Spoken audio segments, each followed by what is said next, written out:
Highway or call 704-876-1181.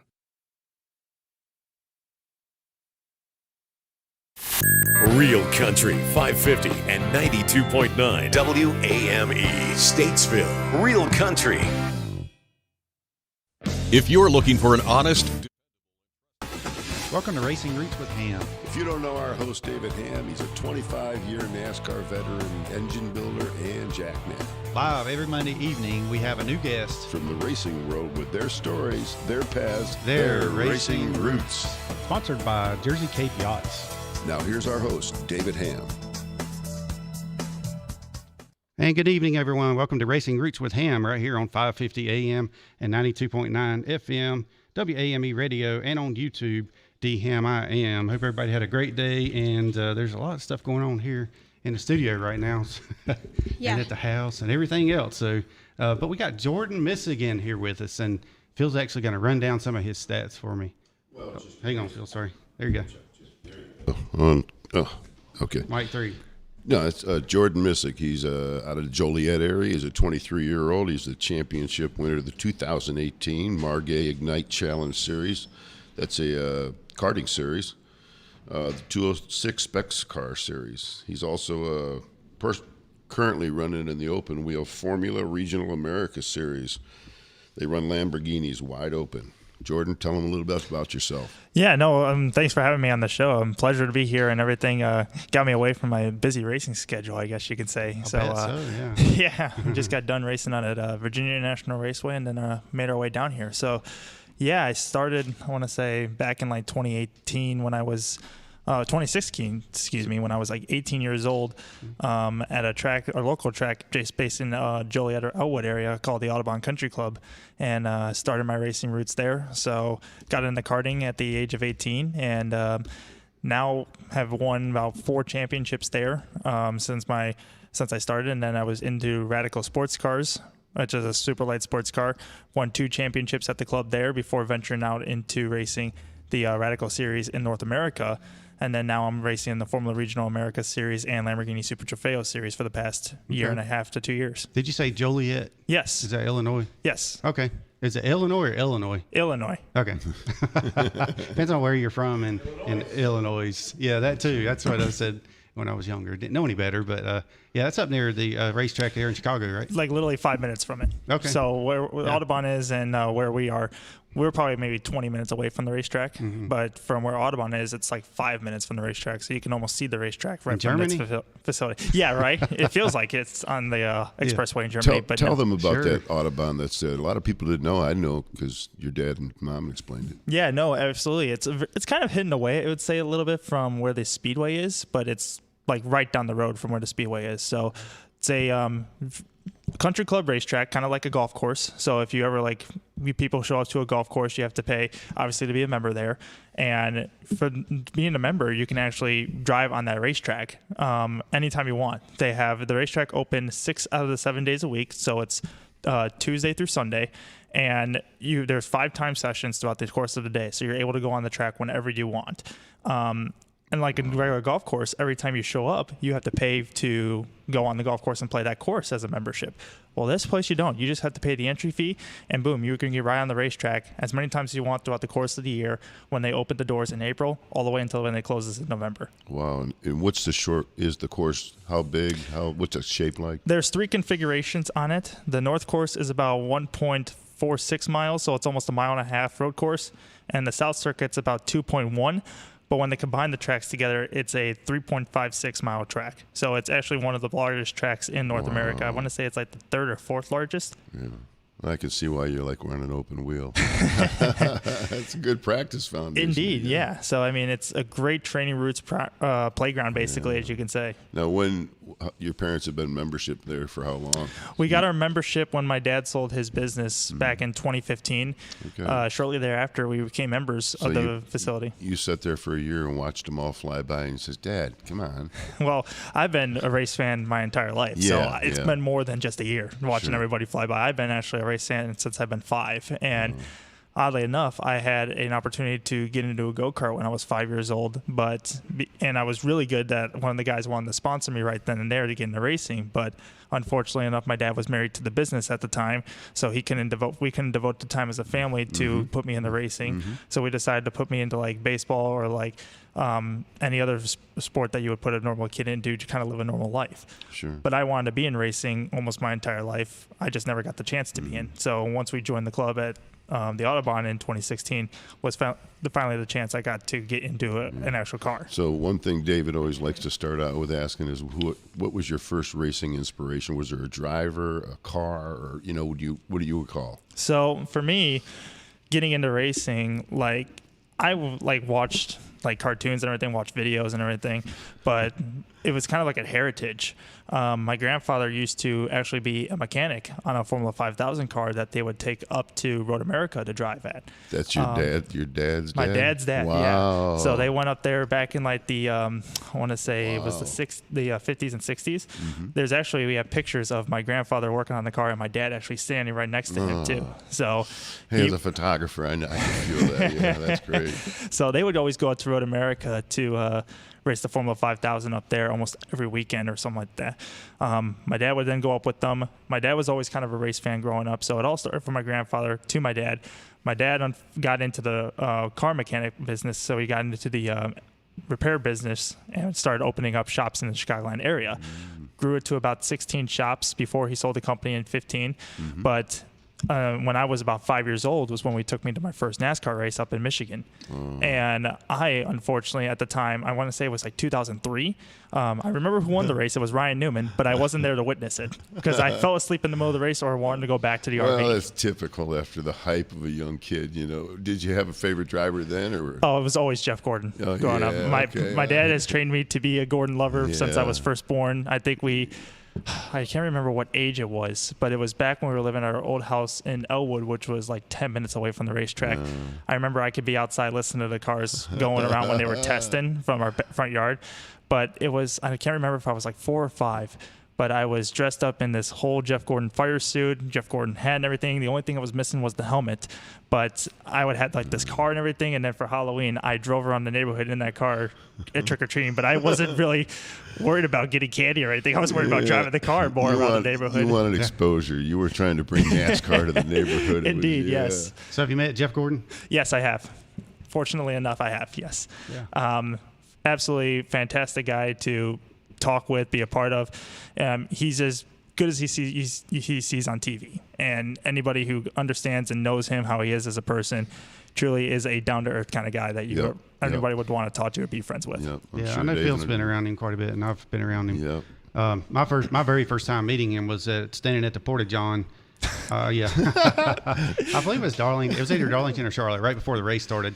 And then so I got to go, whatever. And then he's standing behind me, and I'm like, hey, you go ahead. You have to go get in your car. And all that. And he insisted that I go first. and I wanted to tell him, man, I've been watching you since, but I was a jack man then.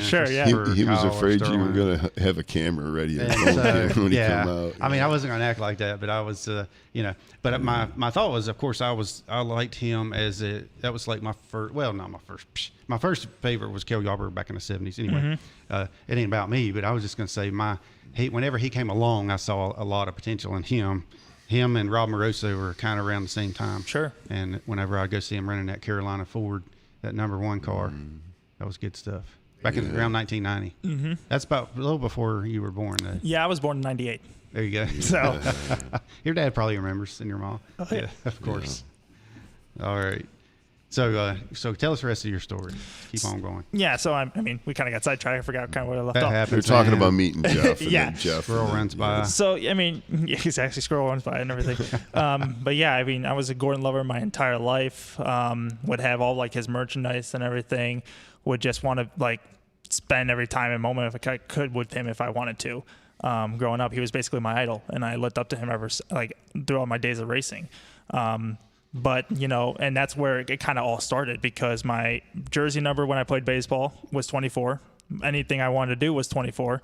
And when I first started racing in karts, that number was also 24 as well. I'll bet that. So, everything that I did was the 24 because it was Gordon's number, and that was the reason why I chose it, and it became my favorite number, and it still is to this day. Oh, good. Very good. I bet he's listening right now. Hey, Jeff. Hey, Jeff Gordon. Anyway, so, all right. So that's still your number then, all right? Unfortunately, it's not. The couple series that I moved up into, when I moved up into from karts into radicals, the number 24 was already taken. That's what happens. Yeah, exactly. So the number was already taken before I moved up there. So and then went to my second number, which oddly enough is 24 plus 24 equals 48. My second favorite driver, Jimmy Johnson. Yeah. Oh, yeah. There you go. So it went into that, and it was two 24s combined into a 48, and basically now I've raced with two legendary numbers. Did you meet Jimmy? I've been able to meet Jimmy once, and that was actually this year when he was testing out at Sebring, getting ready for his IndyCar debut earlier this year. We at our house in Florida. We knew the teams were testing, so we went over to Sebring to kind of go see what was going on, kind of network a little bit, talk to some teams, and he happened to be testing there. So I got a little bit of a conversation with him and talked to him about what he thought the car was, how his NASCAR career went, and what made him want to jump into IndyCar to do the season this year. Wow. What a great opportunity to meet him now. You know what Exactly. I mean? Well, he's in the open wheel like you, and he can give you more input. You probably gave him more input at some points. Yeah, exactly. Like he was just kind of going from the Picking brain. Exactly, kind of going from the style of racing a stock car, which is totally different than driving an Indy car. You know, the braking technique is totally different, but the driving style is kind of the same. Yeah. So what is that? The weight of the cars, a lot different. The center of gravity and all that stuff too. Yeah. Oh, that's all different. You know, the driving style of an open wheel car is much, much more aggressive than you would with a huge, big stock car, because that's just so much weight that you're just throwing around. Yeah, it's more sway versus just being stuck to the ground. And right? it's kind of the same the way that I'm driving the Lamborghinis this year, is because it's more of a stock car type car. So yeah, I'm driving the Lamborghinis this year. What was the F word in your series I couldn't pronounce? Formula Regia. What is it? Formula Regional. No, the Fiorelli or I don't know. We were talking about it earlier. I couldn't pronounce it. I thought it was with the FR American Series. Yeah, Formula Regional. That's what it is. If you're talking FR Americas. No, anyways, yeah.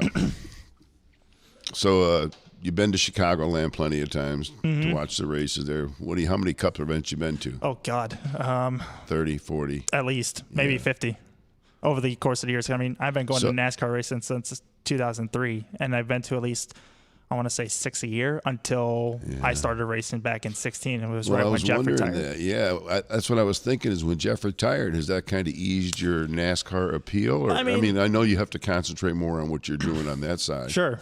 But no, I mean, yeah, it's kind of eased our appeal to go to all these races, because now my schedule with me racing has kind of booked me up a little bit more to where I don't have the opportunity or luxury to go to all these races now. Right. I still follow the sport, so I still am watching like almost every race, or at least keeping up with it. So I see what happens every now and then. But yeah, going to like all these races, and unfortunately now that NASCAR isn't going to Chicagoland anymore, it's unfortunately limited me to not go to almost any races this year. Yeah, that's true. So, I mean, growing up, you had that NASCAR drive and appeal, and being a Jeff fan, you were thinking maybe at that time I'll be a NASCAR driver. Or I mean, getting into race as a kid. Yeah, I mean, getting in as a kid, anything was possible at the time. I wanted to race, but once that kind of was away and I never got a chance to race, my expectations kind of turned to something different when I started playing baseball. Then as a kid, you want to become a professional baseball player. You want to play in Yankee Stadium or Fenway Park in front of 1,000 fans to live the dream. Now, did you pitch or what'd you do? No, I was. How tall are you? About 6'2"? 6 foot, yeah. Yeah. But back then, when I was playing baseball in grade school and everything, I was a scrawny kid. I was very scrawny, very short. We were all scrawny at one time. Yeah. But I was very scrawny. Like I was probably like the third tallest or shortest person on my team at the time. I had a bunch of tall, big kids and everything that I had to go up against. So I kind of had to make do with it. So I was always either an outfielder or a second baseman, maybe sometimes a third baseman when I played. Yeah.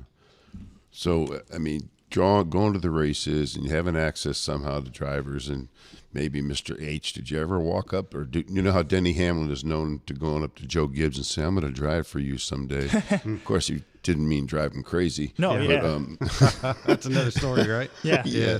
Unfortunately for me, I never did because one, at the time, I thought it'd be out of line for me to do it. And two, I wasn't in the racing world, so I never really thought of the ambition of being a racer one day. I always I thought it'd be cool, but I'd never had the experience. I wasn't into racing. I wasn't in like any car or any kart, any aspirations. I thought I was never going to get the opportunity to race, so why even try? Yeah. Until, like I said, when I got my opportunity in 2016, it then started to become more and more of a reality. And then finally, I just decided, you know what? I'm going to try to become a professional. I've done so well leading up to this time, and it was only 2 years after we started racing. So I decided, you know what, I want to try to become a professional driver. Yeah. Well, talk about your first. You said you had your first year, 4 years were driving go-karts. Yeah. So in the Midwest series, or so I'll dive a little bit deeper into this. So we started at the Autobahn in 2016. I just did the club races there, became the champion, and won my first race I ever competed in.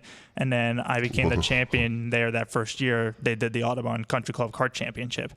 So that was 2016. 2017, again, was the year I did the same thing, became the club championship there, but started to broaden my horizons by racing my first race outside of the Autobahn, which I would say a national race at Indianapolis, when they brought in this Battle to the Brickyard race where you could race go-karts at Indianapolis Motor Speedway. And I thought that was awesome. Yeah, it's fantastic venue and everything. And you being from the Midwest. Exactly. It was only like a 3-hour drive, so it was absolutely nothing for us, but it was cool to go race on like an actual racetrack that like a bunch of professional drivers have raced at before, and I got to be part of it.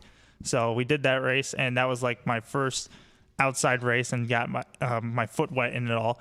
And then the next year would be 2018. We decided to do this Midwest karting challenge series, because where they travel around the Midwest. It's about a 5 to 6 race series was at the time. I was in the senior division, so I was racing against kids younger than me and kids older than me. And this was 2018, so my third year in the karts technically.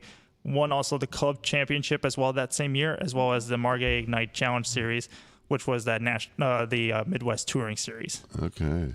I saw some of your videos on your YouTube channel. Mm-hmm. You have some of you racing in the go-karts. I guess maybe your first at one of the tracks. Yeah, that would be one was Mid-State. That's down in Springfield, Illinois. Mm-hmm. That was one of my first races I recorded, and then the other one should be at Autobahn, my home track where I raced at. That's the one I watched. Yep. Autobahn. Yep. And I also watched the other cars. There were the enclosed cars. And y'all were getting really close and hammer down. Yep, that's the Lamborghini Super Trofeo cars. Yeah, that's the word, Super Trofeo. There you go. Not F. I probably said F. I can't say it, but Super Trofeo. Got to say it with the Italian accent, obviously. Even when it rains or a little bit, you still. That was good. Yeah. All right, we're going to take a couple minutes. We're going to take a quick break. Go ahead and continue with so, I mean, it was now, I want to say we're in 2019. Mm-hmm. This was the first year I actually got to step into cars. So 2018 was like a stepping stone year because we knew we won the championship in the karts. So it was around October, November. With a couple of days left or weeks left at the Autobahn, I got my toes stepped into a Radical sports car, which is a lights it's a light sports car that's kind of like a prototype car, except it's an open cockpit, has the wing, has the front end of like a prototype that you would see like a DPI car, but it's a light sports car that goes at about, I want to say, a top speed of 150 miles an hour. So developmental car series, I guess you could say. That's all. Just 150. But exactly. But I did that in 2018, then moved into 2019, which I did the actual championship there. And then finished second in that series, traveling to like 6 different venues across the United States. But that was my first time actually going to different venues around the United States, racing at different types of racetracks that legends of racing actually raced at. Yeah. Now, out of all those tracks, what are your top 3 you like? I've been asked this question a lot, actually. Yeah. So if I had to pick top 3 tracks, number 1 would be Watkins Glen International, just based on, NASCAR racing there, Indy cars race there, F1's race there, home track as well for you, as well as just the kind of track. It's just so fun to drive. going up through the S's and even into the bus stop and even the carousel. That track just makes it especially a blessing with every those lap. ground effects. With the open wheel cars, they suck right to the ground. Exactly. That'd be exciting. Yeah, it makes it such a joy to drive and a very fun track. Number 2 on my list would be Road Atlanta. Just going through down the downhill S's and then going down the back straightaway over the last corner of turn 11, down the hill into the start-finish straight. And then my third top favorite track would either be Road America or VIR.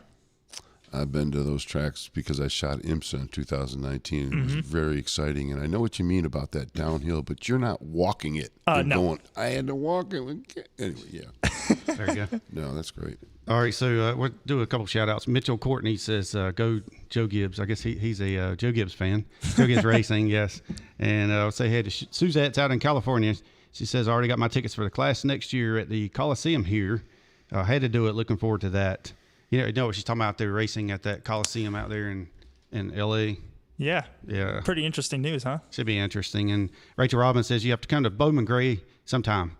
You would love the Madhouse. Have you been to Bowman Gray? I have not, unfortunately, been to Bowman Gray, but I've seen videos. I've seen everything that you could see about Bowman Gray, and it looks absolutely like a madhouse. It was. It was a bucket list. First time ever in my career I've had time to go. This year I went twice, and it was packed. You couldn't standing room only. It's very exciting. I'd be interested to see if NASCAR actually went to Bowman Gray instead of the Coliseum. Exactly, Jordan. Exactly. That's what I say. I mean, it's local. And then, like I said last week, what they need to do is not take the new cars there and damage one of the 7 that they get, but they run the fall Martinsville race cars next spring. Because they're going to get damaged, right? Exactly. No cars coming out of there alive. Are you kidding me? No points, just money. Yeah. Right. Hey, Dickie Dennis up in Virginia, and Tyler will be right there. Tyler, my son Tyler, standing outside. Yes, I hear you. As the duck quacks. And RD Ford's up there in Michigan, and I believe we got everybody for now. And we're going to take a quick break. We'll be right back to Racing Roots with Hamm. And we got Jordan Missig with us, so y'all stay tuned. If you're looking for an honest, dependable, and trustworthy auto repair facility, consider RDI Automotive for your Ford.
And we're back on Racing Roots with Hamm right here on 550 AM, 92.9 FM, WAMEradio.com. You can also tune in on DHammiam on YouTube. And I'm also streaming live on Facebook on the Racing Roots with Hamm page on Facebook, my personal page as well. LinkedIn, Instagram, Twitter, all that good stuff. Not Instagram this time, but anyway.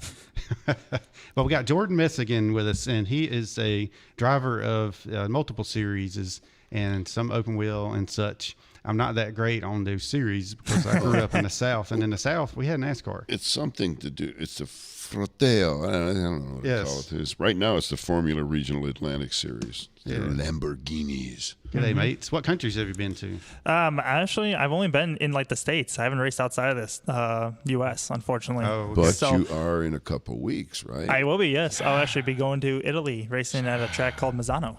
Where is that in relationship to Rome and Florence? And it's almost on the other side of the country of Italy. It's on Rome is, I believe, on the I want to say on the west side of the country. Misano's on the east side, so it's over. I want to say towards Monza area. Okay, but it's the track that the MotoGP bikes race at. How big is it? I want to say it's like 2.7 miles, 2.8. Most of these are like the road courses. Are they all? Yep. Okay. Most of them are almost all road course races.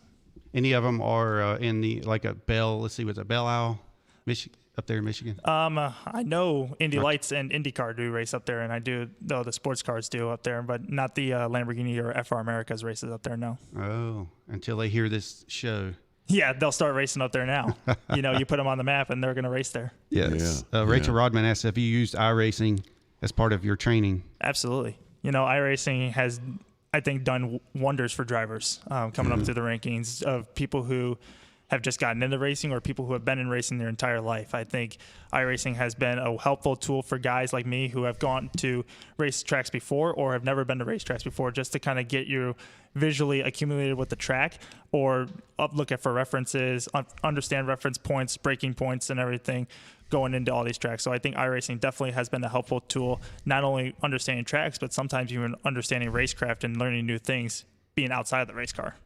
Yeah, no doubt. And your reaction times and such. Indeed. People don't understand that when you drive that, you feel every little bump and nook and cranny, don't you? Everything besides the seat of your pants feeling. You understand everything, which the seat of your pants feeling is the most important thing that you're ever going to feel. Well, I know they don't have it to be genuine as if you're in the car, but some of the drivers have them so that they move and shake like the arcade. There are some simulators out there that have like the full-on motion, like movement, to where you almost feel like you're actually inside the car. But that would be at the Chevrolet or the Toyota, or Yeah, it could be, because I mean, I've for one have experienced this to where I was on track doing a session at Barber Motorsports Park, on track in the radicals, and felt like the undulations of the tracks going through like the museum corner, feeling the whole elevation change.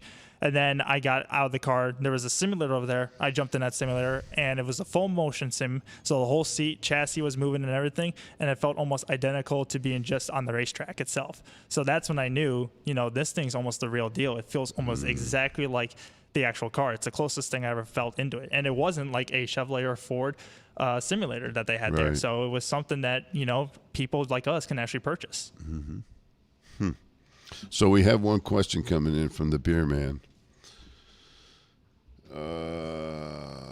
What was it? Are you a Cubs or a White Sox fan? Toughest question. No, I'm a White Sox fan. Okay. So the White Sox finally got. Oh, come on now. Listen. They finally made the playoffs now, last time since 2008. So I'm happy that they're finally back in the postseason. It's been a long time coming for them, but they finally have a team this year that I think are able to do it. So we'll have to just wait and see. But yes, I've been a Sox fan almost since I was a little kid. Yeah, I know the beer man is a devout Cubs fan. So he's in the house and he's a little disappointed right now. He's over there crying towel. You had your fun. Towel, yeah. You had your fun. So Suzette McGuire, she's out there in California, right? Yeah.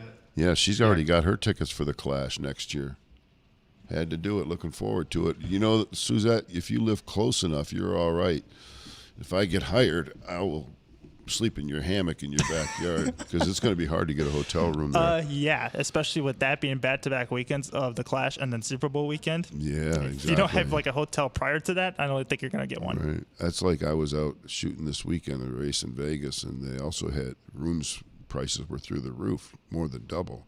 It's because the Raiders and the Dolphins were playing. Oh yeah. All the Dolphins players crying on the way home on the plane. It just was terrible. I'm sure. Do you remember the year we played? I know this is kind of off the subject, but that's what we do here. Yep. The year that we played, they had the Super Bowl at Vegas, and we were there at the same time. Remember that? And I could see out of The my year we played, I never played in the Super Bowl. Well, I'm saying the year. I know you're. No, okay. I've seen you hit a baseball farther than Harold Swirg. Yeah, that too. Okay, the year that we were in Vegas and they were playing in the World Series. Okay, World Series. Yes. I was thinking there wasn't a hotel Super Bowl in Vegas. I don't remember. Hotel room I was staying in, you could oversee to the stadium there, and so I just didn't know if you remember that, what year that was and all that. No, I don't remember all that. I can't remember what I had for lunch. I didn't have lunch. That's why I can't remember yesterday. Well, there you go. All right, yes. And I know you don't remember, so it would have been like 99 or somewhere. Yeah, I was like 1 or 2. All right. The first time I saw you, I think you were maybe 7 years old, maybe 7 or 8. If that. Yeah. I'm like, who's this kid? Yeah. Now you're very well spoken. Thank you. You're the catch. Let's have all those NASCAR owners get a hold of you, sponsors for Jordan Missig. I put his Facebook link up there. Yeah, already, do that. So I already did. Yep, do you want to introduce your parents? I mean, I know they're itching to talk on the radio, right? If they want to, that's up to them. That's how I met Jordan, is through their parents, because I did the photography for DuPont and Exalta. And your dad, the business that he had sold years ago was basically repair business, and he used exclusive DuPont and Alta products. And he would come to the track, and I just clicked with your dad and your mom. She's just a bundle of joy. She's like a brunette Dolly Parton. Like, she's got more blonde hair now. She's as friendly and bubbly as that. But yeah, they're good people. They've come to the racetrack and used to come as guests of Exalta, or else they would just come in and camp. I remember the last time we had a great time down in Daytona about 4-5 years ago. Yep. Jim actually bought me my first little Keurig machine that I still have in my motorhome. I think that's the greatest thing, and I didn't think it was worth having because of the thing. But if you go to Ollie's Outlet, that's Ollie's Outlet in Mooresville, North Carolina, buy the big bulk products of Keurigs, and I'm good. They're portable now, so I mean, you just take that thing anywhere you want. Yeah, you tried to get that on an American Airlines flight. They wouldn't give me a time of day last night trying to. That's why you got to bribe them and make them a cup of coffee for you to get it on. Yeah, right. We used to have to take carburetors on the airplane, and I took a transmission one time. We had to find a place for the transmission in the bathroom. Well, you know what I was to told? My buddy Sam Sharp, he's an engineering photographer for Chevrolet. Yeah. He flies on the race day with the crews and stuff, and he was telling me that one of the drivers, guess who it is, brings his dog on, and the dog roams up and down the halls and the plane while it's taking off. Eric Amarola? No. Oh. I'm on the right. Are you talking about a driver? Yeah. Are you trying to remember his name? 20 car. Eric Jones. Oh, Eric Jones. Yeah. I'm sorry. Yeah. I came out of the red eye last night, and I was still half foggy. You look like you're half asleep, kind of. Oh, I just got about 4 glasses are hours still this afternoon. Dripping out off his head. And I never gambled or anything. I didn't gamble at all. Yeah. No. Oh, you didn't? No, it's the first time. It was surprised how reserved I was this time. I spent $35 one time. 35? Yes. Brave man. I actually did. I did. I was Took me waiting 4 hours. for Sam to pay his bill.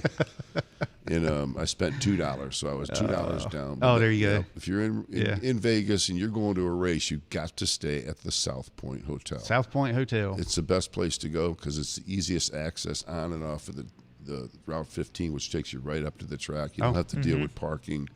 You park, you go there. And Brendan Gaughan, NASCAR driver, his family owns that, and it's all the NASCAR people stay there. I know you as a driver, you'd be like, sorry, I'm going to stay at the Lamborghini Fratello Scelatelli Hotel. If it's got an Italian name to it, it's got to be a good place. Jordan is at the Venetian. Yeah. The Lamborghini girls, they're aerodynamic. They stay stuck to the ground. Anyways. Yeah. Vegas is a lot of fun, but South Point is the way to go. I saw Brendan. I was standing in line out at they got a little cafe that I eat at constantly, even if I got to drive over to it, the Coronado Cafe, and he's inside talking to all these people. He sees me like, what are you doing over there? Yeah. I'm like, hey. He goes, you want to come in? I'm like, oh, wait. He goes, comes back around. He pulls me and Sam in. He's just a great guy. He retired, right? I mean, from racing. Yeah, yep. Okay. Yeah, he and Linda Beard. Linda was the car owner, was with him. Oh, yeah. People. See how we get off I track? thought you was going to say Linda Vaughn there for a second. When I hear Linda. Anyway, yeah. Go straight to your autopilot names, right? Yeah, that's it. Yes. All right. So, yeah, I spent $35 on, I don't know if they still do nickel slots, but back when I was going, they did nickels. No. The Frontier Hotel is not there anymore. Make this last. I actually stayed at the Sahara. Yes. I got my old Sahara from the 90s, It's nice. 1990s. Yeah. Sure. And since I was there last spring, they got a brand new Sahara hotel rebuilt on the premises. But only thing they didn't change is the elevators in the garage. They're still the same elevators that have been there since I started going in 97. Oh, yeah, sure. Those things get wore out. That's a city that never sleeps. Exactly. They're open. They're all night long. The first time I stayed, and I got up at like 5 to go to the racetrack the next morning, and there was like gentlemen and ladies getting off the elevator. I'm like, what? And I learned later what exactly all that kind of stuff. You're going to the racetrack. They're coming from the casinos. Yeah. You mean what ladies meant? What you learned later? Or what? Yeah. Those magazines they have in the little boxes on the side of the roads. You know what I'm talking about. Anyway, he's too young to be talking about this stuff, but we are educating you a little bit on, like you don't know. Yeah, but I know he's young. Well, he's 23, but it's like, you know what caught my mind is that you were driving a car last year at 155 miles an hour. And I'm like, at 22, I was on a motorcycle doing 70 thinking I was king of the world. I mean, William Byron's driving a car at 200 miles an hour at the age of 19. Yeah, I know. Yeah. He's got a little more protection around him. That's what I was getting at when I was talking about. I was watching the driver. video on your YouTube channel, and you were going, and I was like, whoa, is he going to back off? No, you didn't back off. You're hammer down. Yep. And, so how do you feel about that when you're going? It's an exhilarating feeling getting thrown back in the seat, and I'm sure all racers can attest this, is that when you're going at around 150 miles an hour or upwards to 200 miles an hour, you're just going off of instinct. You're not going off of feel anymore. You're just kind of, everything's blowing by you so fast. If you're starting to think, then you're doing something wrong, because by the time you start thinking and realizing what's happening, it's too late. So, you're just kind of going off of instinct. At the time it happens, you're making that split-second decision. Otherwise, you're getting yourself into trouble. Dude, you sound like an IndyCar driver. I mean, I haven't seen you in about 4 years, probably at least. But you've grown up so much in those 4 years; it's unbelievable. Yeah, I think Roger Penske's tuned in. Yeah, he Right is. Perfect. Yeah. That's all I need. No pressure. Yeah. So, whenever you're cruising along at that speed, do you look to where you should be going? And try not to look where you shouldn't be, because they say whenever you steer towards. Yep, you're steering where your eyes are pointing. So for me, you're steering, like when you're entering a corner, instead of looking at the apex of the corner you're going to, you're actually looking past the apex towards the exit point, because that's where you're going to be ending up by the time your eyes register where you're going to be going. You'll be there by the time you understand where you're going. So they say not to look about 10 feet in front of you, because by the time you look 10 feet in front of you, you're already there. Yeah. So that's why they tell you to keep your eyes up, look as far ahead as you possibly can, because you're going to get there before you know it. That's how I drive on the way here on the back road. That's Oh, yeah, how I can see that.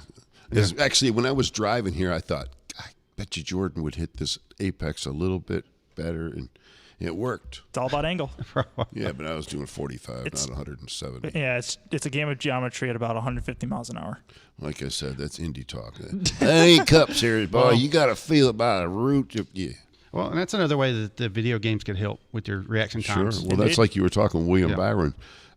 I was talking to some fan, and they were like, what about this William Byron? Is he a nice guy? I mean, he's amazing. He's a fine, well-mannered young man like you, but he grew up on the simulator. Yeah. I mean, that's his racing career, and he's the only Eagle Scout in racing that I've known, because I'm an Eagle, and I've always wondered, is there one? But he had the time to do it. Exactly. Where you guys racing on the track are gone all the time, and there's so much time before you turn 18 to get that Eagle, you don't have time. Yeah, fortunately enough, I had the luxury to meet William Byron along with Jeff Gordon when we were at the Exalta Suite at the Rolex in 2020. I want to say it was 2020, right before COVID hit.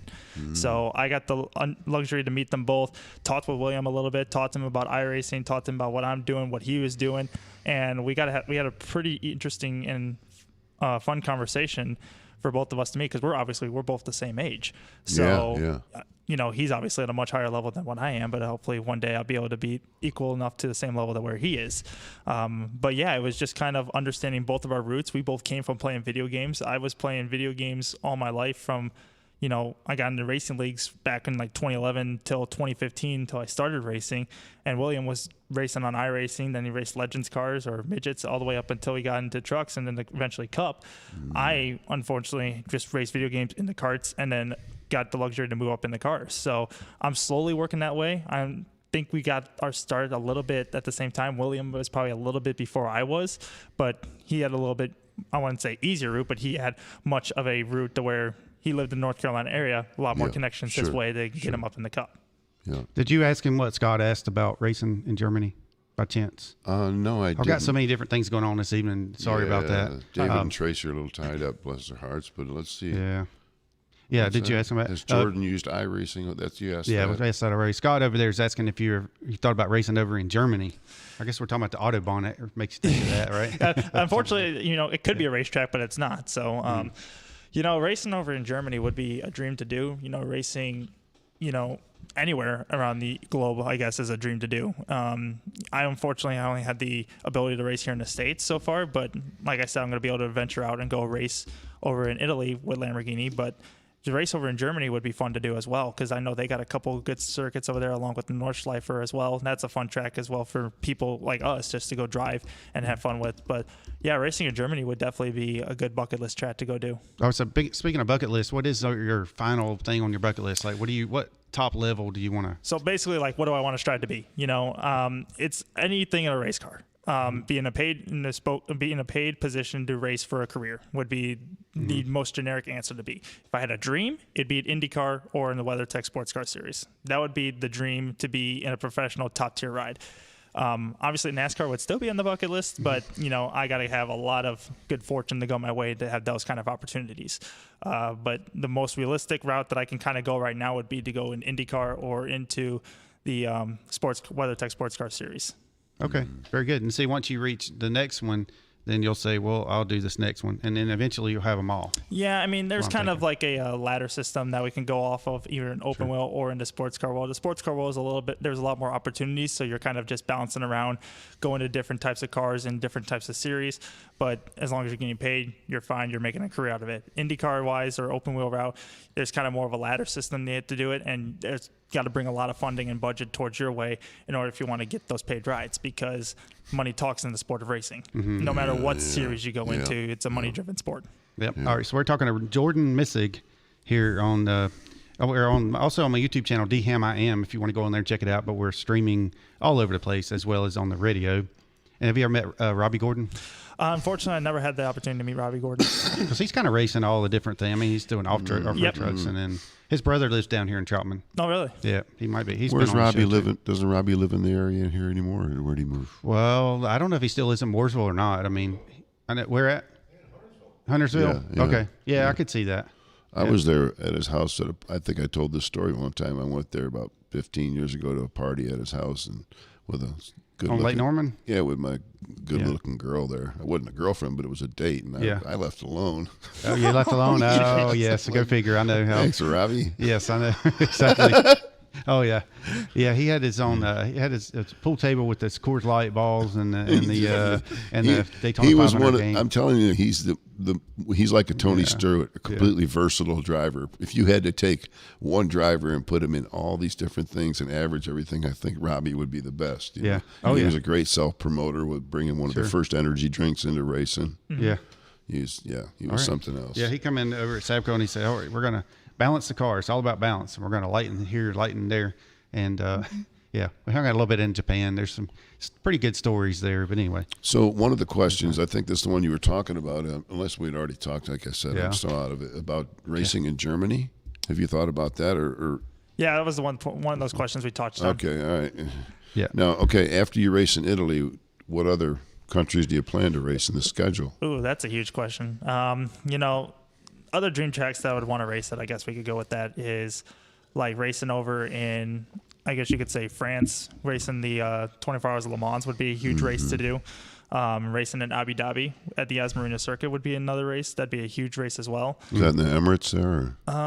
That'd be where the F1 last race of the season would be. Okay. Is Abu Dhabi Yas Marina. But yeah, like any other, like Italy with Mazzano or something like that would Hold be on, good. let's. We can't rewind. But David and I looked at each other. I mean, what country is that? Is it on Earth? I think let's say it's the United Arab Dubai. Emirates. Dubai is the country. Dubai. Oh, that's the. I think the Emirates. I said or something. Yeah. That's close Cut. enough. Okay. I mean, it's, action. Australia, England. Now, it's all the are same. these? I mean, in other words, your schedule that you've got. What does it go to? Are you scheduled to do an overseas run? Yeah. Other than Italy? Like, not necessarily. Like, that's the one race because that's the World Finals race for Lamborghini. It's where the U.S. Racing Series and the European Racing Series kind of clash together to race as one. So it's going to be basically Team USA versus Team Europe.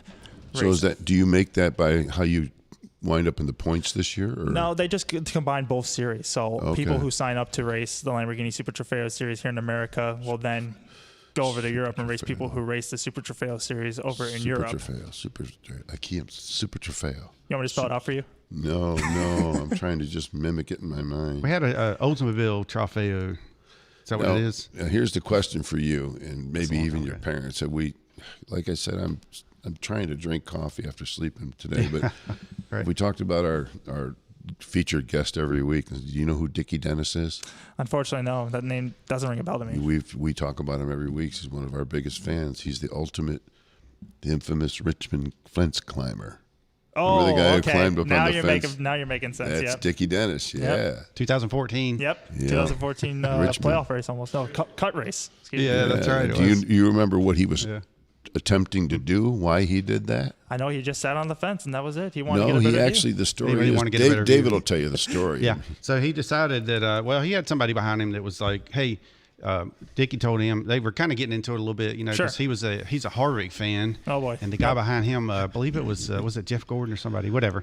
They started, how that goes with the race fans. Yep. And he said, hey, the best place for you is up there on that fence, get away from me. Yeah. And then the guy's like, well, you ain't got, if you don't do it. So he said, okay, hold my beer. He might not have said famous that. last words. Yeah, I added that part in, but he climbed up there and he said, he's like sitting up there, and then all of a sudden he's like, I left my phone down there. I was wanting to get a selfie with Harvick riding by. So he throws his hands up in the air, and that's it. That's Yeah, the he gist went of up it. there to get the selfie. That's But he's And he forgot the most important thing, the phone. but see, he did all kind of stuff in the 101st Airborne. I hope I'm getting this right. Yeah, But he he's was a- repelling helicopters and such. Yep. So that little fence. He ain't was an nothing. airborne ranger, so I want to be an airborne ranger. Yeah. Yeah. Make sure you got that right now. So you're saying that So fence seat anyway, didn't really that's- scare him at all? Yeah, that's it. It's that was light work. So, all right. And Scott says, ask Phil how many races he's been to: Cup, Xfinity, Truck, ARCA, or Dirt. And you can also add the Madhouse to that, and all these other tracks, local tracks, and You mean attempting how many races? I was talking to somebody today. They were talking about something about being exciting. And I said, do you realize I've shot like about 2,000 Cup events or 1,500 Cup events or so like that? yeah. So, yeah. That's why I call him Photo Phil.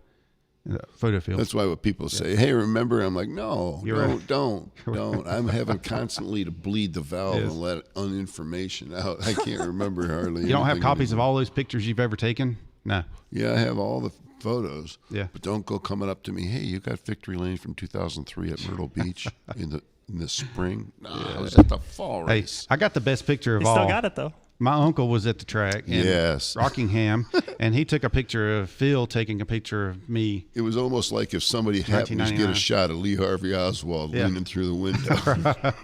That's exactly it. I'm yes. over there. I think I was way Yes. up in the top, wasn't I, somehow in the corner? You were up on top of one of the pit boxes, it looked like. Yeah. Yeah, he was up pretty high. So, yeah, that was good. All right, I had a question from Rachel Rodman. Says, Yeah. and hopefully you hadn't asked this already, but does Jordan think NASCAR can adopt anything other from other types of racing Jordan has done to improve the racing or fan experience? Ooh, this is a good one. They kind of did it already with Road America, I would say. Road America has been, I'm sure, Phil, you were at Road America earlier this year. Road America to a fan access or a fan base is by far one of the best facilities as to a fan's perspective, only because you basically could go anywhere in Road America. You can get as close to the drivers as you want. You can get to close as the teams as you want, and there's almost no restricted access to it. They allow you to almost go anywhere on the racetrack, get up into the garages, get up on the almost pit road, up to the pit boxes. And it is honestly one of the best places for a fan to kind of go experience a NASCAR I'm race. still coming down the down ramp to that conversation. Road America's in Atlanta, right? No, that's Road Atlanta in Road Atlanta. Atlanta in America. Road America's in Wisconsin. Okay, no, I haven't been there, but I've heard it is one of the best places to camp out in the infield. Absolutely. At any track, that's what I heard. I heard it's gorgeous, but no, I would.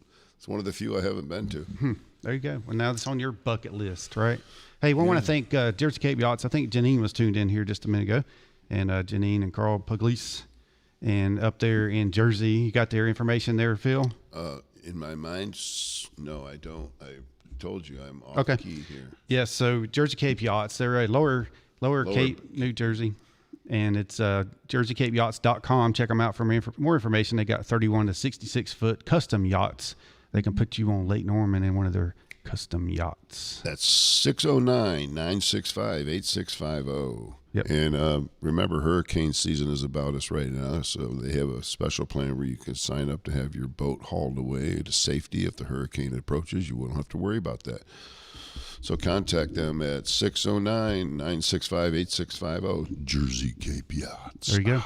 And if you don't have a yacht and you decide you want to go do the RV thing instead, we got Great RV Life. That's GR8, the number 8, RV Life. Check them out on Facebook and Instagram, and you can reserve your RV, camper, travel trailer, motorhome, Class C, all that type of stuff, and you can go. They actually go and take it to the racetrack and set it up, and then you can just go and show up and stay in it, and it's all set, and you rent it instead of buying one because it's a lot cheaper to rent. You know, if you don't, and if you want to buy one, but you're on the fence if you want to buy one, so you can get one from them and try it out first. You know, kind of like borrow before you buy it, or rent it before you buy it, that kind of thing. So yeah, check them out. Great RV Life. And that's this weekend. You got the like the beer man said, Talladega Infield. That's the place to get an RV and go to. You can get a hold of these people. Great RV Life. Yep. Take one on down to Talladega. If you've never experienced that infield at Talladega, it's 1 in a million. Oh yeah, no doubt about that. Have you been there yet? Talladega has been one of my favorite tracks I've been to. We've been there probably more often than others. Okay, good. Good for you. That's a good experience. You get your culture there. Yep. For sure. Jim Dooley's tuned in. Yeah, Jim Dooley. He's my buddy I met this weekend in you got to meet Vegas. him? Yeah. Oh, very good. Is that the same Jim Dooley? Is this Jimmy Dooley, my buddy I don't know. from Fiserv? He's a security guy. He was the man that was checking all the I'm not sure vaccinations. It's probably a different one, but if it is the same one, he said Phil needs to be in the Hall of Fame for all the memories so that he's made for taking those those pictures. Is that you, Jimmy? I don't think so. I don't think. All right. Is this the Jim Dooley that comes in every week? We'll think about that. We're going to take a quick break. We'll be right back to Racing Greats with him. Hey, we've got Ryan Scott here with Randy Marion in Statesville. Tell us about your pre-owned cars. Billy Buck, let me ask you something. If you were going to buy a pre-owned vehicle, wouldn't you want to buy with confidence? That is what Randy Marion here in Statesville has. We have got our certified pre-owned programs with Chevrolet, Ford, and Lincoln. What does that give you, the buyer, on that next pre-owned car or truck? It gives you confidence as that vehicle has been checked bumper to bumper. We have great incentivized rates to make that purchase even better. Certified pre-owned. Check them out today. Randy Marion Chevrolet in Statesville and Randy Marion Ford Lincoln. Come see us today. Could you get excited about $1? $1 makes me holler, honey boo boo. Well, perhaps not that excited, but you can be excited about riding iCats for $1. That's right. You can ride iCats anywhere in Iredell County for only $1. The Iredell County Area Transportation System, iCats, is a community transportation program that serves the general public of Iredell County. iCats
All right, we're back on Racing Roots with Hamm here on 550 AM, 92.9 FM, and also on DHammiam on YouTube. I mentioned that AM because if you're driving down the road and you're on 92.9 FM and it starts to fade out, you can always switch over to 550 AM and pick up another 100 miles or so, thereabouts. I wish. All right, so we got Jordan Missig in with us. Missig. Yes. That is. In with us, and he is a driver extraordinaire. You're going to hear about him in the future. Another 15, 20 years from now, he's going to be like. Don't wait, come on. That's a retirement from 4 championships. I'm going to be 40 by then. Well, but here's the deal. By the time I'll make a prediction. By the time he's 40, he's going to race in NASCAR, and he's going to race in Indy, and IMSA. You're already doing Lamborghini, IMSA. I'm going to be just like Juan Pablo Montoya, racing and everything. You're going to do better than that. You'll never be that. Yep. Well, chunky.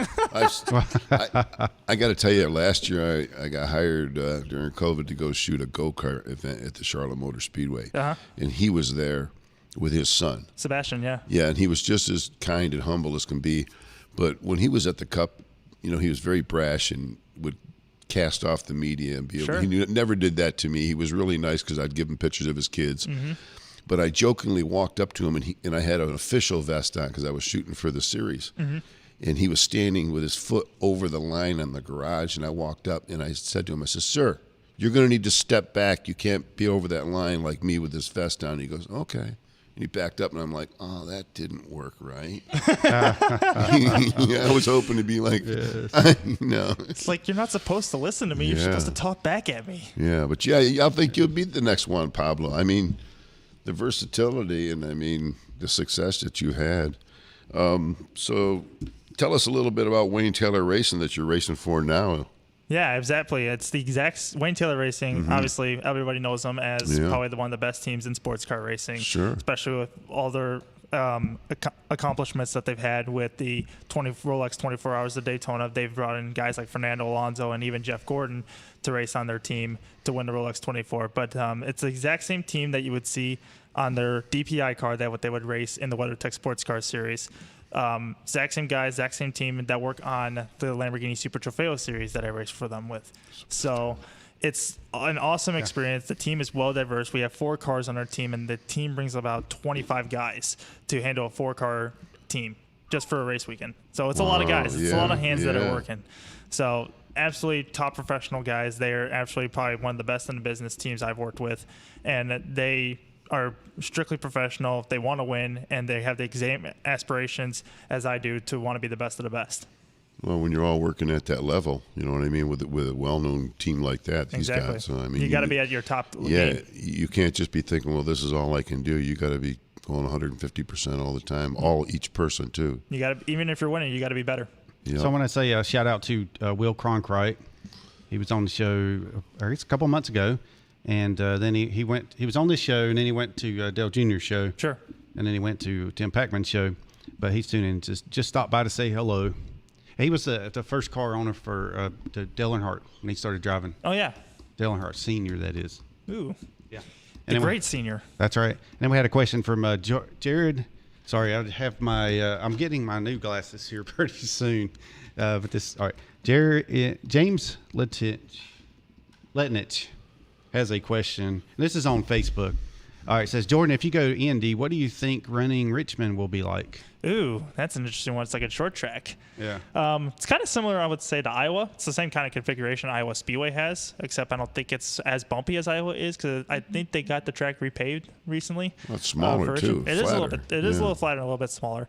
But I think for Indy cars, Richmond's actually a pretty good short oval track, which I think you're going to start to see a lot of IndyCar teams and a lot of the IndyCar series start to go to is more short ovals. I know they've been talking about they used to race at those big, huge mile-and-a-half races, which you would see pack racing-wise.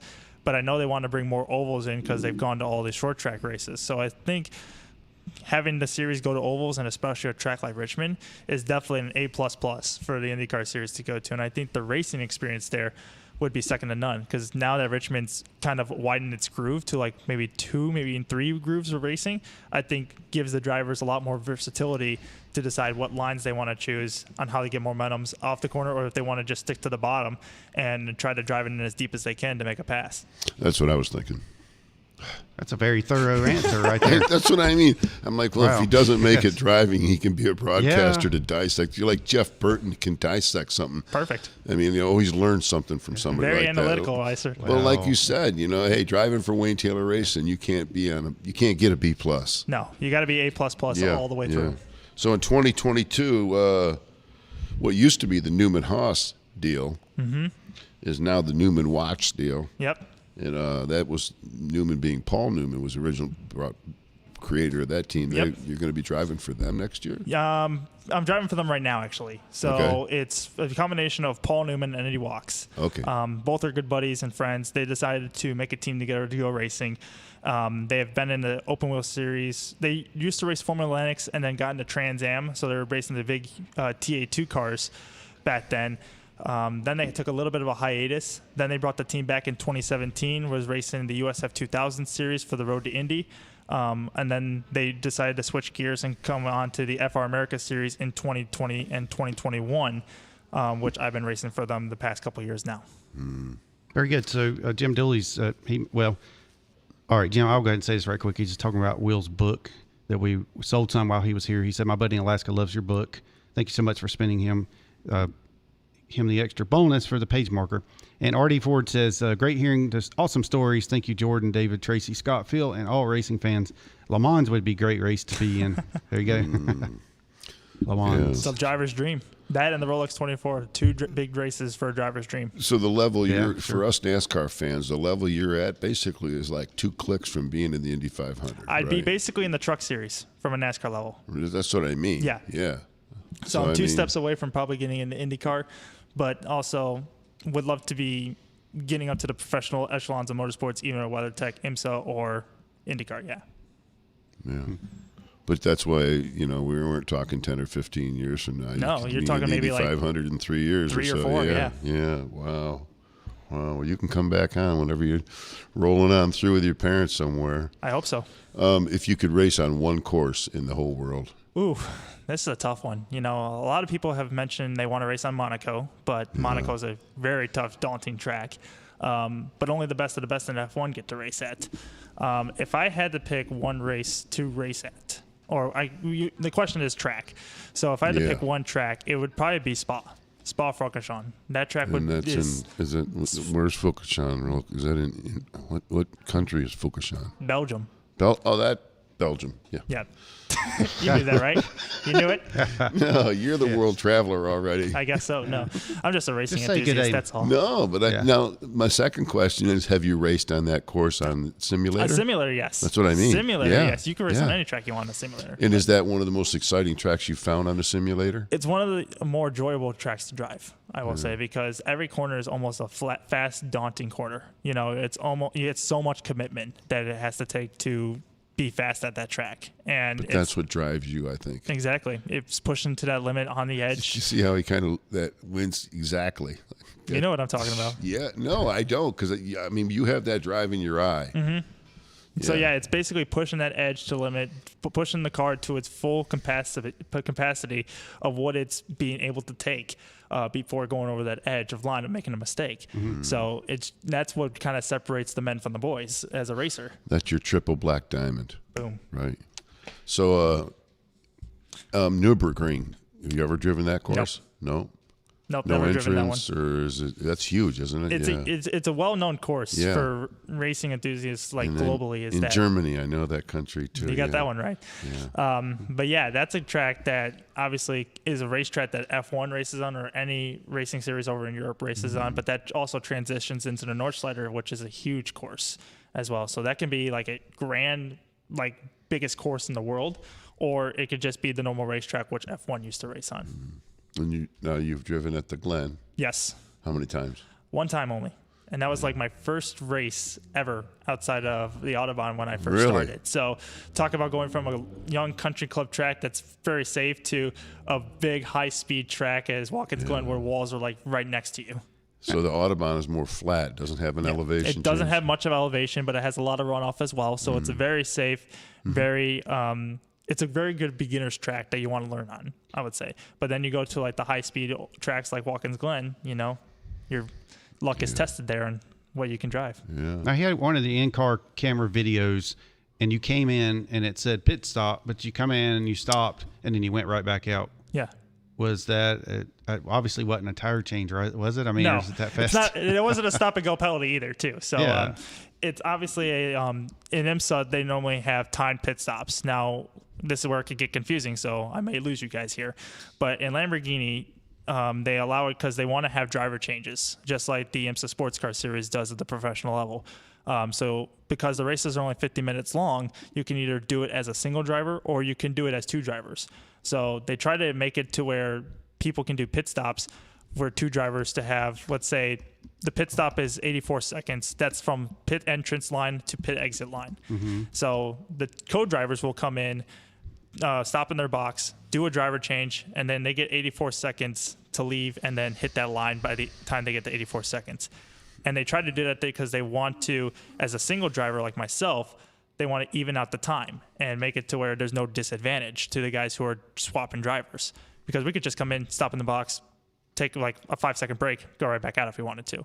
But they want to try to make it so it's an even playing field for the guys who are doing the driver changes to not have a disadvantage. Yeah. So for a single driver like myself, when I hit the line, it would then be 87 seconds. So it's a 3-second difference delta from line to line. And the reason why they do that is because a driver like myself has seen the conditions of the track, has seen what they handle, has felt what the car is handling like, and we know what's going on the racetrack. So when we go back out, we already know what to expect. Whereas the driver who then goes into the car, that changes. I can already see I'm losing Phil. Well, I was thinking to myself, we should have had a country boy on today talking about pit stop, because I'm trying. But it's impressive. Go ahead. But anyway, so when a new guy jumps in after the driver change, he's got to understand the track conditions. He's got to understand how the car is feeling because he's midway through the run and the car has fallen off over the course of the run. So he's got to understand what the car is handling, how it is on the track conditions, what they're like. And by the time they get up to speed, which is after like a lap and a half, I should then theoretically be caught back up to where then we could proceed to racing.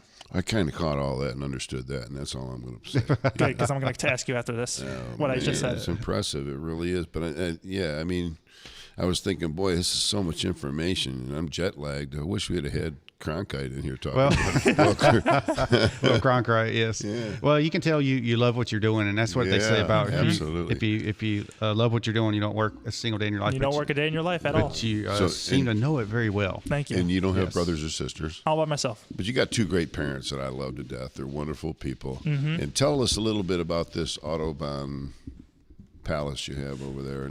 House. I haven't been there. I know that Jim and Diana, your parents, are giving me a hard time and welcome to me at any time. But so at the Autobahn, they allow us to have buildings there. So there's property that is being sold at the Autobahn that you can purchase. That's privately owned property that you purchase, and the people then they built these little what we call garage mahals, and they are garages that you can then park your cars in and keep there at the track. You can either have a storage unit, kind of like garage, or you can have, like you say, a palace garage, where it's a garage on the ground floor, and then on the second floor or third level floor, you can have like a living quarters to where you can actually live at the track, because you're allowed to go into the track 24/7. Whenever you want. Well, it's like you said, it's like living at a golf course almost, right? Basically having a house on a golf course. Yeah, sure. But it's the exact same way. So you have your own garage there, you have your own living corners, you can practically live at the track 24 hours a day, 7 days a week. I've been on the show for about a year, thanks to Dave and Tracy inviting me. Yeah. And I was initially here just to kind of be an instigator and stir the pot a little bit. I want you to tell us a little about what the carpeting is like inside of that garage. Is it what might be in there? What might be in there? I mean, I'm not going to give too many details. But it's green shag, right? Green shag. That's what I had in a trailer growing up. No, but because of his dad's 70s, his dad's business to do with DuPont and Exalta, they had access to being quite friends with Mr. Hendrick and having access to a few of the riches that I have of the Heritage Museum. Have you been in the Heritage Museum? We have been in the Heritage Museum. Tell them how amazing that is, and nobody can get in there unless you know the H's. Unless you know them, you're not going in. I've been in twice. It's a private collection, and it's absolutely astonishing. That's the only way I could say it. It's astonishing seeing all the cars in there, being in nice pristine condition. You're like going through a car collection auto show there. I think it's a 67 Camaro. They have every color of it that he has. Like, everything. yeah. And it's all VIN number 1 too. Yes. Well, which is the amazing part. Oh, yeah. yes. Every year he buys bids. the first one, Yeah. right? Now, one thing that I like to tell people that's in there that's so amazing is that when one of his grandchildren are born,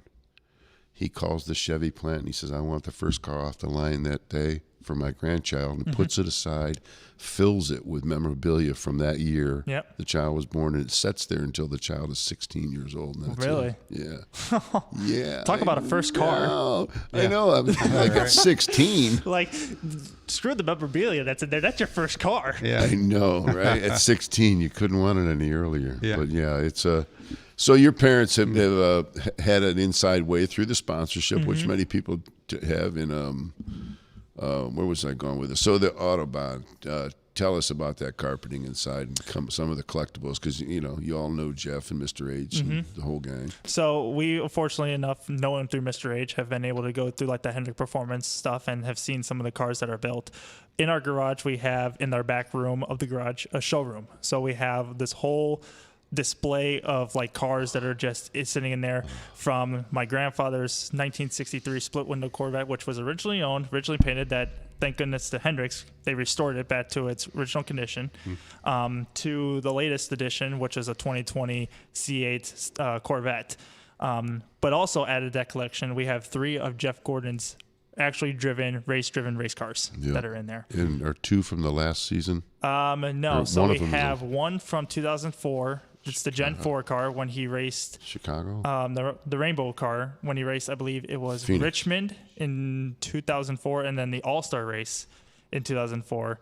It's that exact same rainbow car that he raced. So that's the 2004 Gen 4 car we have there. Then we have the 2011 Phoenix car that was race win, and that's the only race win car that has left the Hendrick Motorsports stable. Wow. And that was when he broke Earnhart's record, wasn't Yes. it? Yes. 80th or something like that? No, or- it was the day race. So it was, I would race. think, the second race or third race of the season in 2011.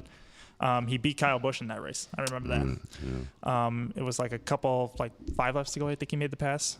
I don't know. But we have that car. And then we have the 2015 Chicagoland car that he raced in the playoffs, which is the car that my dad's company was actually on the back of as well. So that's the Exalta 2015 Gen 6 car that we have. That was the last race at Chicago he raced there? Correct, yes. Yeah. And he almost won that race too.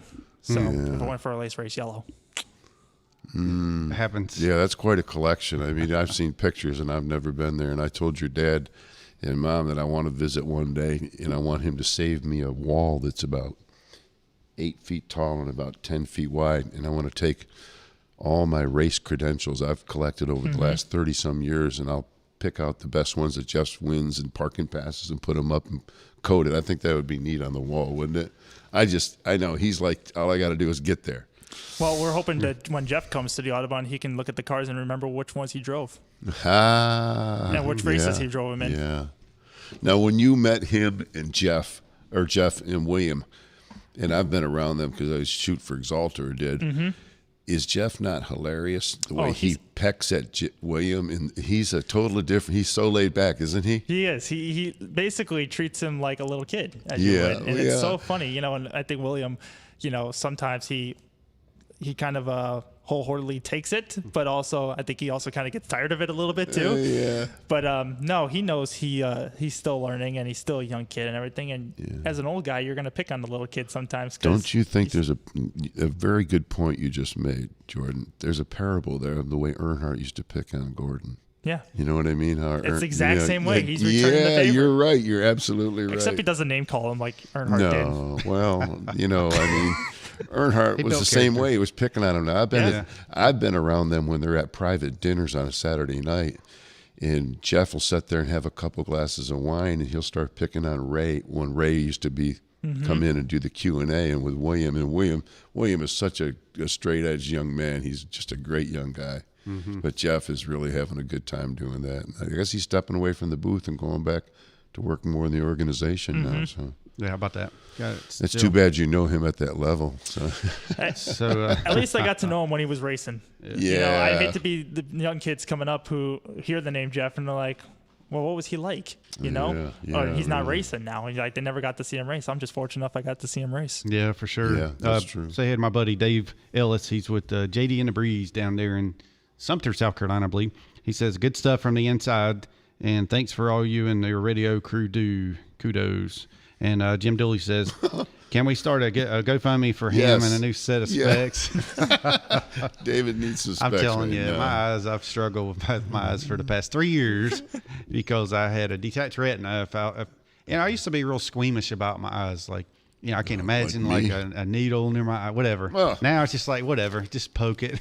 It's done. So because I've had it in both eyes. And now one eye's a telescope, one eye's a microscope. And my telescope's starting to go away. So it's like, gosh, I just can't quite get it. So trying to work with computers and look at phones and all this stuff. Is that like camera left, camera right? Yeah, pretty much. Left, sometimes I'm better doing this. What's your movie's that, Beer Man? Camera left, camera right. Hey, Beer Man, Wayne's World. Do you want to say anything? Come on in, Wayne. Beer Man can come in and whip some questions out for Jordan. You can be that country slow poke answer, There you go. And Jordan, you're welcome to get your mom or your dad if they want to say anything. They're not going to steal the show, I promise. If they want to say anything, they can come on up here. I want them to come on camera because they're great people. Especially his mom. We got to document this. We got to document your mom and dad coming in and saying, hey, here on the radio too, and on the YouTube channel. We got you on video. So, but if they don't want to, that's fine. Mm-hmm. We'll get over it. Well, Phil, I got bad news for you. I'm actually from Chicago myself, Illinois.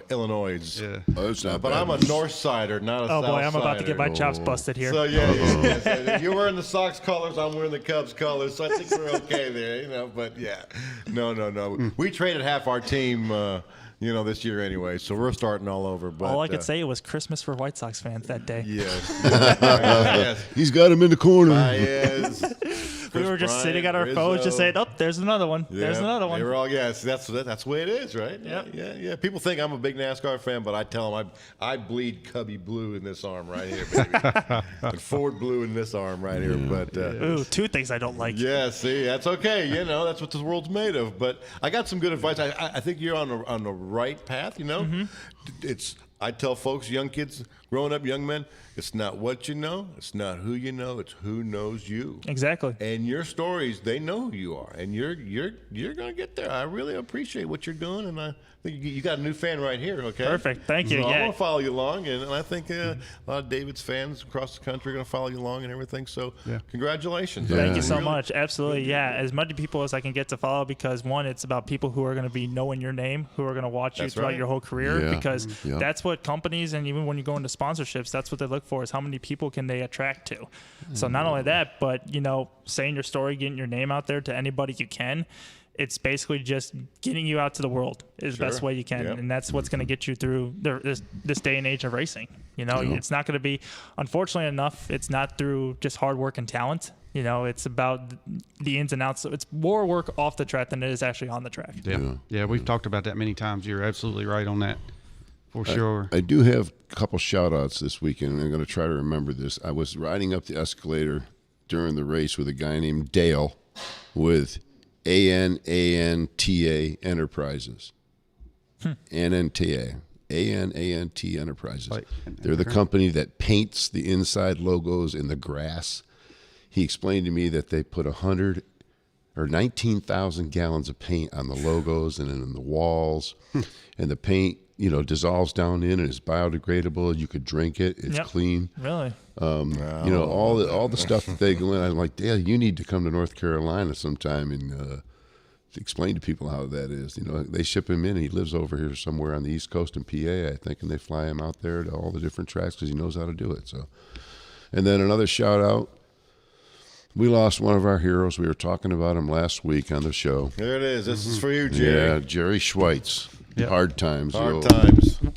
The old hauler driver. Oof. Yeah, so hard times there. He was our Jerry Schweitz, hauler driver, the very first person the very first truck driver I had as going into working in NASCAR. Of course, Bostic was there too, but Jerry Schweitz, and he was very instrumental. He would always say, "Hey, buddy, come out and put his arm around you." And he was like 6 foot, I don't know, 6'5" or something. 6'7". And his brother went on. He played basketball. Yeah, I graduated from my hometown. John and I graduated in '78, and John was a super baseball player and basketball player in high school. unbelievable player. He went on, he got drafted out of Richmond, out of college, to play for the Boston Celtics for several years, and was roommate with Larry Bird, and can tell you some amazing stories. Oh, yeah. Then he went on, I believe, to play for Seattle and another team, Denver, I think. Okay. Oh, wow. Well, so he would always be like, hey, buddy, you know, every time he needed a favor, just, but man, I always wanted just the nicest guys.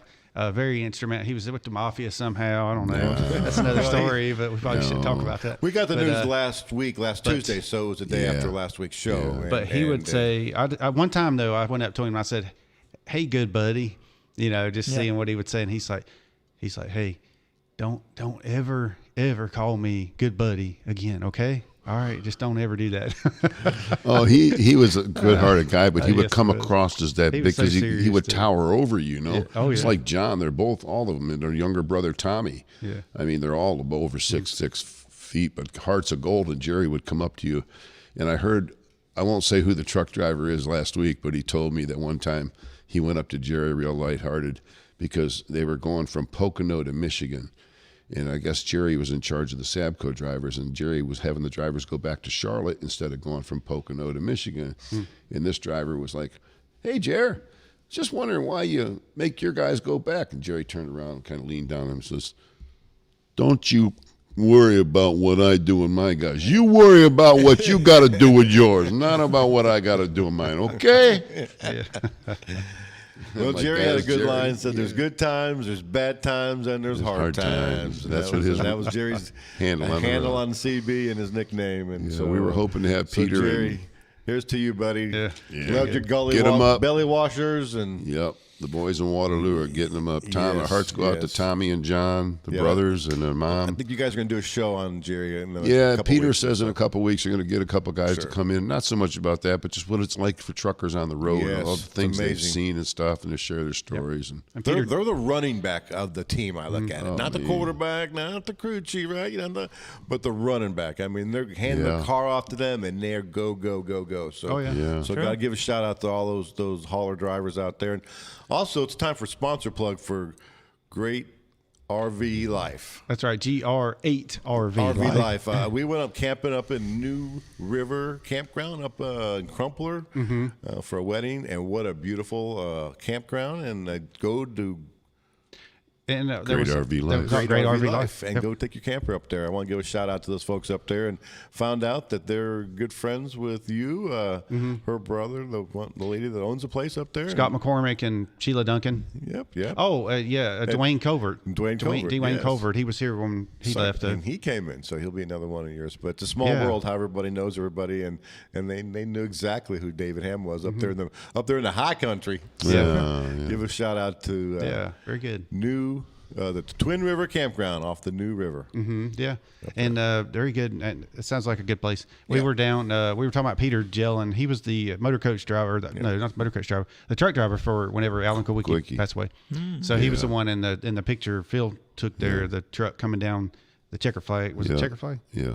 In other words, the day after Quickie passed, they did a celebratory track around the track, and Peter drove the hauler around. It was a neat shot.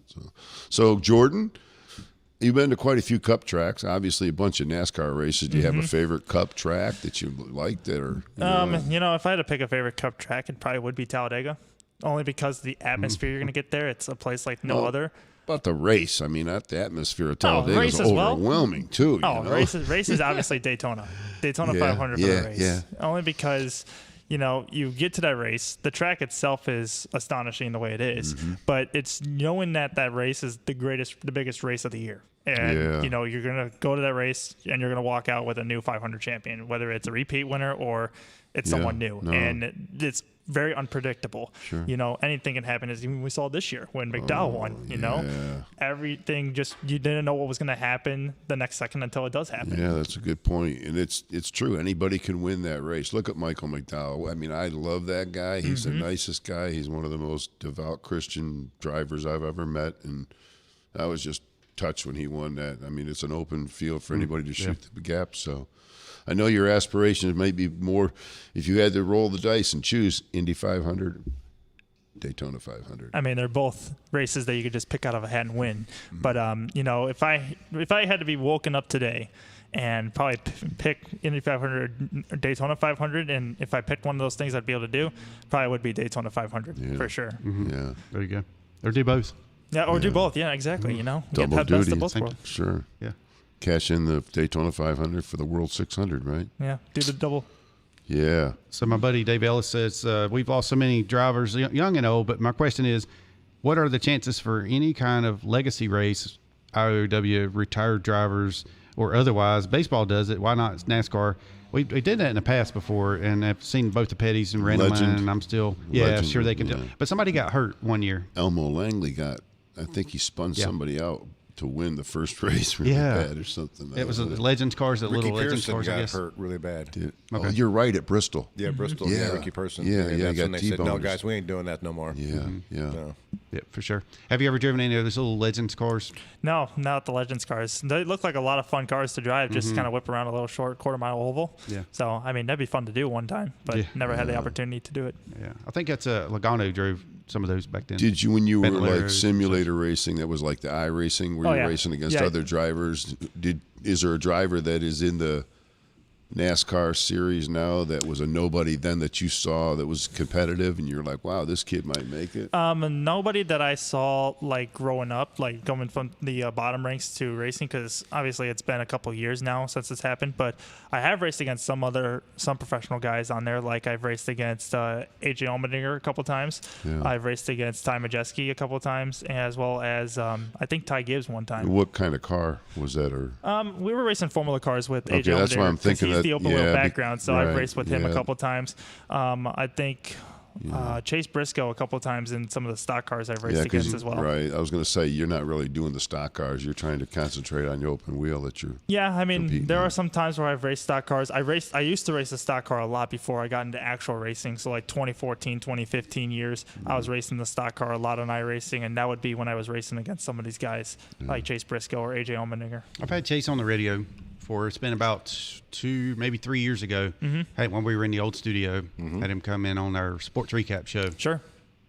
And some of the other ones we've had here, though, I don't know if you told me, we had Donnie Allison and Ted Musgrave. Some of the drivers. Every time we talk about Donnie Ellison, I laugh about how he got offended. Not offended, but I took the question wrong.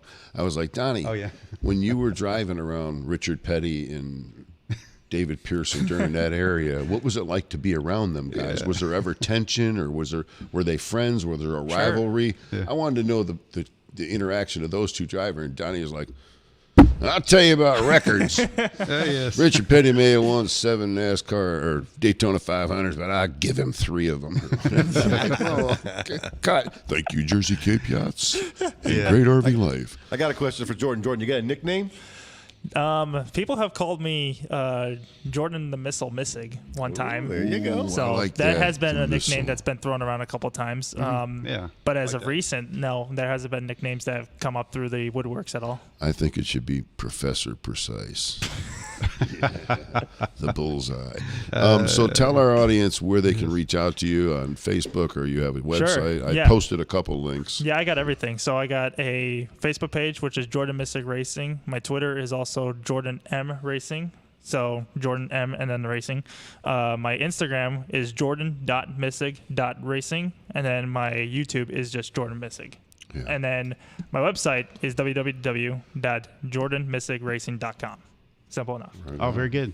So you can retweet this because it's on DHammiam. Yep. If you want it, whatever, you can go back and watch it on there as well, and or on DHammiam on YouTube. Sure. So, and one more question from my friend Dave. He says, I'd like to know how the newest drivers feel about driving the classics, but he says resurgence of tracks like Wilkesboro and Rockingham. That's kind of what he was asking about. We were talking about going, Rockingham, whatever. Yeah, Wilkesboro. Yep. We rode by there last week. Yeah, on our way up to Merle going Fest. to Merle Fest, right? And drove by again today. You see a lot of signs up there in people's yards. We want you back. Welcome back, Wilkesboro. I heard on the radio today our good friend Lee Spencer saying that they're going to put something out in Portland. I think there's going to be a race out in Portland. And because I've always wanted to go to that northwest region, and we haven't been up there. I remember years ago they tried to do that, but they got enough problems up there right now. With yeah, Roger Penske, owning IndyCar now, the emergence of NASCAR and IndyCar is going to be a lot more than this coming couple of years. Oh, I went know to that. I shot Indy in August last month, and it was a total different area compared to since he's taken over. It was so much more at ease, and everything flowed so nicely. Sure. Yes. Yeah. Yeah. I look for a street event with the two cars. Whether it'll be Nashville in a few years, or maybe Long Beach or St. Petersburg Yeah, or that's something another like that. question I had too. Is now in the last couple of years we went from like 2 road courses a year to 7. 7, yeah. I mean, is that more appealing to an open or a road course driver, open wheel / driver to you? I mean, you're going to start turning my gears now about this. Yeah, it is kind of appealing for like the open wheel market, because now you're starting to get to some road courses. That's kind of like our driving style. We race mostly road courses, so racing on ovals is something that I would like to do here in the near future, which getting into open wheel racing, the higher echelons up towards IndyCar, you're going to start racing on ovals, so I can't wait for that to happen. But from an open wheel side, looking at NASCAR side, at the road courses, yeah, it's an opportunity for us to kind of get involved with it. Me personally, as a NASCAR fan growing up my entire life, I don't mind the road courses, but I think now we're starting to get to the realm where we're getting to too much, quite honestly. Yeah. I think we need to dial it back, maybe like 2 road courses now to where we go back to 5, and they need to be like proper road courses. Like, I don't mind the Charlotte Roval. But I think, you need to or the Daytona road course. I mean, those are good tracks, but I think those are good tracks for other types of series. It has produced decent finishes for NASCAR, but I think the proper road course racing needs to be on proper road courses. I think taking away a 1.5 mile track from Charlotte has kind of, it's taken away the night race that was there. Yeah. So I think it's kind of defeated the purpose in that, and it kind of brings that old-fashioned NASCAR style back to it. I think people just look at the road courses now as for the excitement, for the crashes and everything, and just like the bumping and banging that we all like to see. But I think they're looking for the short entertainment action in that. I think there's more to the racing on the oval side than there is to the road course side. Wow, that's a great explanation. It is. Very well said. Very well said. Man, you need to be a spokesman. That's what I was saying. He's got to be a broadcaster. He's so I'm precise. trying to be a spokesperson for myself here. Well, yeah, you're doing a great job at it. There you So go. speaking of that, how would we go about sponsoring you if you're, if you could have somebody come up and say, I'd like to sponsor you? Perfect. That's what I would say. Yeah. Perfect. You can come on board. JordanMissig.com. Come on board with Team Yeah. Missig, which we call. Yeah. But yeah, there that's is a it. page on my website. It's under my contact page where you can message us if you want to become like a sponsor for us and get involved. We can tell you what we're doing. Right now, I will say, full disclosure, I'm not giving where we're going, but we're going over to some pretty high market people to where we're going to have a lot of foot traffic in the next year, to where a lot of people would see your company be at some of these high profile weekends like IndyCar and even IMSA sports cars racing. So you would definitely get a lot of attention for sure. You have any sponsors right now you want to thank? Or Autobahn Country Club. That was the one sponsor where I started, and they have helped me throughout my entire career, getting from racing and starting in karts to where I am today. They've proven a nice training ground. They have given me a nice development driver program to where I've gone from karts, understanding what it is in cars, getting me the track time that I need, understanding to work on my racecraft, as well as then getting into the professional echelons of racing.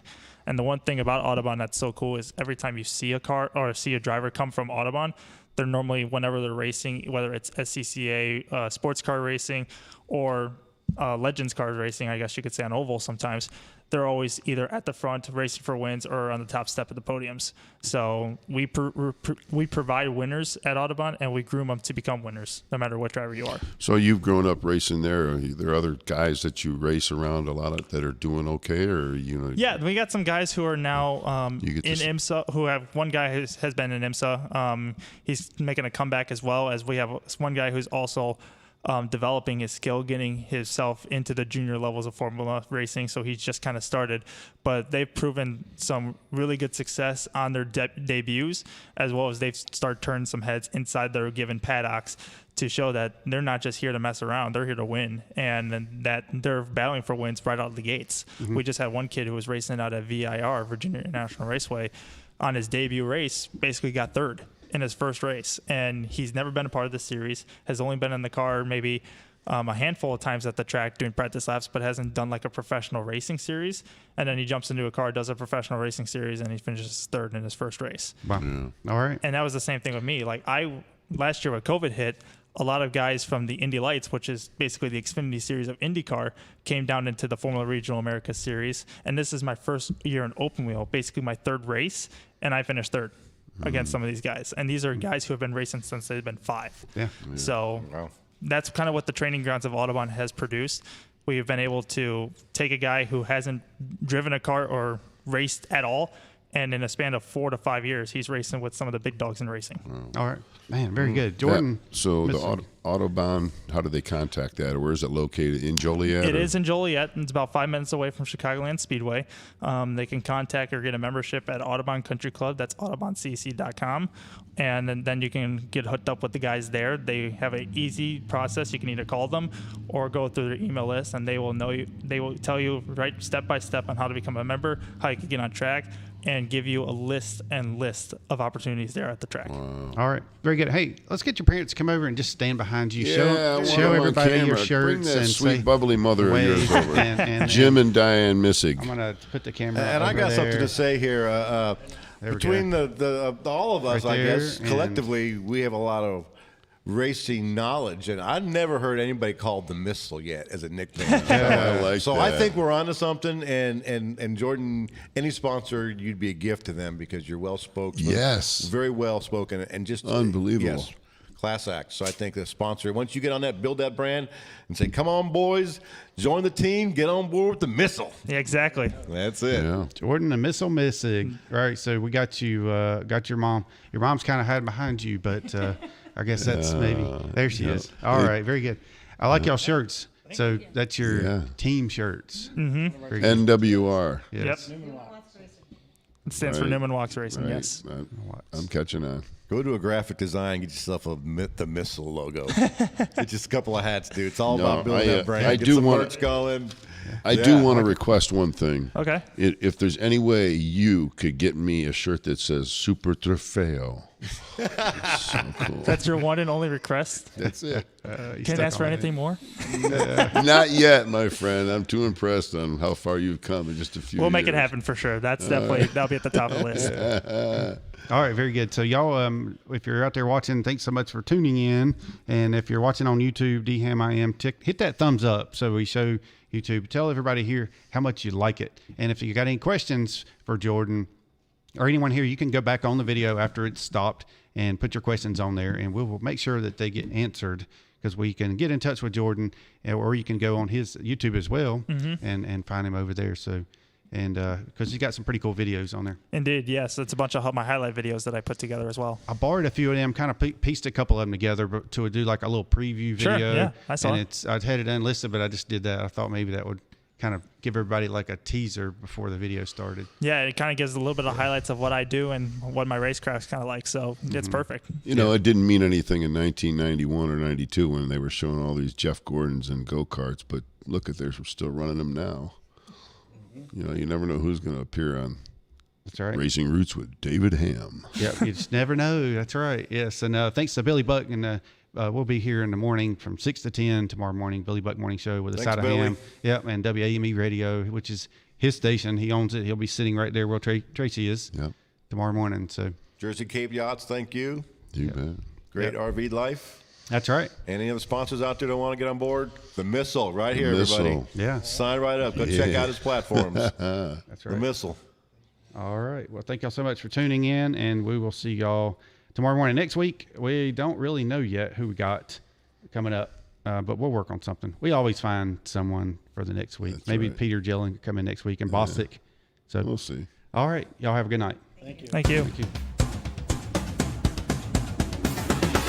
Welcome to Racing Roots with Hamm. If you don't know our host, David Hamm, he's a 25-year NASCAR veteran, engine builder, and jackman. Live every Monday evening, we have a new guest From the racing world with their stories, their paths, Their racing roots. sponsored by Jersey Cape Yachts. Blue Harbor Bank is not your typical bank, right, Doug Hendricks? It's a great little bank. We're based out of Mooresville. All of our board of directors, our employees, and the vast majority of our customers are all from right here in Iredell County. So it's a great place to be. We have a great time as a team. The team here in Statesville consists of